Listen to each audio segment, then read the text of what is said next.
भूखा बाघ शिकार की तलाश में समुंदर में कूद पड़ा।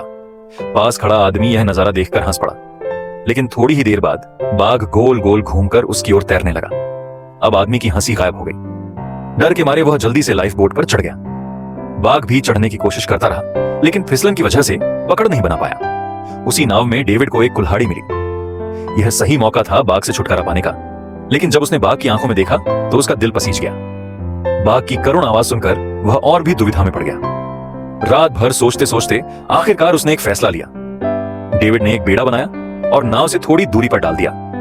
फिर उसने एक तख्ती नीचे फेंकी ताकि बाघ चढ़ सके, लेकिन उससे पहले वह खुद बेड़े पर कूद गया ताकि अपनी सुरक्षा सुनिश्चित कर सके। अगली सुबह जब बाघ आराम कर रहा था, डेविड ने नाव से सारा सामान निकालकर बेड़े पर रख लिया। तभी जाल में एक बड़ी मछली फंसी। डेविड ने उसे निकालकर कुल्हाड़ी से मार डाला। यह उसकी जिंदगी का पहला शिकार था। उसे अपराध बोध हुआ और रोते हुए उसने भगवान से माफी मांगी। फिर उस मछली को नाव में डाल दिया ताकि बाघ खा सके। रात को चमकती जेलीफिशें समुंदर जगमगाने लगा। तभी अचानक एक व्हेल उछली और छोटी नाव पलट गई। सारा खाना पानी समुद्र में बह गया। भूख और प्यास से मौत सामने खड़ी थी। तभी उड़ती हुई मछलियों का झुंड उनके पास आ गया। डेविड और बाघ दोनों तेजी से मछलियां पकड़ने लगे। बाघ ने एक बड़ी मछली पकड़ ली।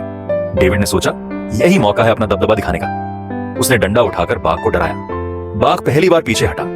उस रात डेविड ने 20 साल बाद मांस खाया, क्योंकि अब समुंदर में जिंदा रहने के लिए नियम बदल चुके थे। उसने समझ लिया कि उसे इस बाघ को पूरी तरह काबू में करना ही होगा। नुकीले डंडों के साथ वह फिर नाव के पास पहुंचा।